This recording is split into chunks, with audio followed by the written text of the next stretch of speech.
Et l'invité de Bonjour Marseille, c'est Franck Alizio, député Rassemblement National de la 12e circonscription des Bouches-du-Rhône. Merci d'être avec nous. Bonjour. Merci d'être l'invité de Bonjour. Bonjour Marseille. Alors qu'on entame une nouvelle semaine, on a entamé une nouvelle semaine tragique à Marseille. C'est 3 fusillades, c'est 3 morts, c'est 8 blessés, ces jeunes touchés et cette CRS 8 arrivée hier dans les quartiers marseillais. Est-ce que la CRS 8 c'est une arme de guerre ou une arme de com selon vous? Malheureusement, une arme de com. Malheureusement, une arme de com parce qu'on connaît les méthodes du ministre de l'Intérieur, Gérald Darmanin. On sait que c'est des coups de com. Cette CRS 8, j'entends qu'elle est de partout dans les grandes villes. À chaque fois, elle est appelée de partout à travers la France. Donc, je ne sais pas combien il y a de gars dans cette CRS 8. Et surtout, elle est là pour quelques jours, au final. Elle est là pour pas longtemps. Donc, après, qu'est-ce qui se passe? Je veux dire, les règlements de compte, la guerre des stupes, tout ce qui se passe, ça va s'arrêter dans quelques jours.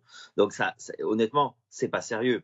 C'est pas sérieux. Ce qu'il nous faut, c'est quelque chose d'une ampleur beaucoup plus grande. Je vous rappelle, et les Marseillais et les Provençaux doivent le savoir, que lorsqu'ils paient 1 000 euros d'impôts, lorsqu'il y a 1 000 euros de dépenses publiques, lorsqu'ils paient 1 000 euros d'impôts, il y a 30 euros sur les 1 000 euros, 3% qui vont à la justice et à la police. Voilà les moyens que l'on donne pour se battre face à un marché qui est de plus en plus lucratif, et c'est pour ça qu'il est de plus en plus violent, qui est, entre autres, le trafic de drogue.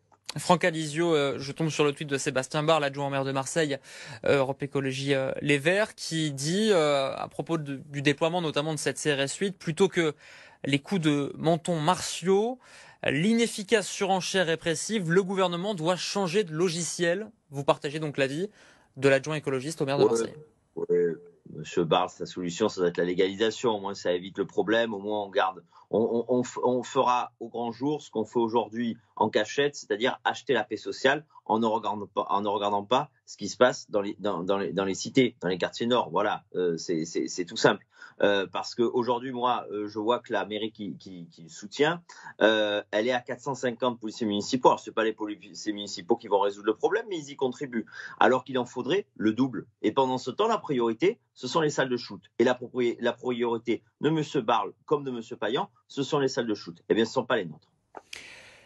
Quelques données, 14 morts depuis le début de l'année dans des règlements de compte à Marseille, des victimes de plus en plus jeunes, des fusillades qui se rapprochent du centre-ville. L'une de celles qu'on a connues dans la nuit de dimanche et lundi a frappé dans le quartier de la Joliette, quartier, on va dire, peu connu pour ses règlements de compte. Est-ce que, comme d'autres élus, vous craignez une escalade, une succession de vendettas là, dans les prochaines semaines?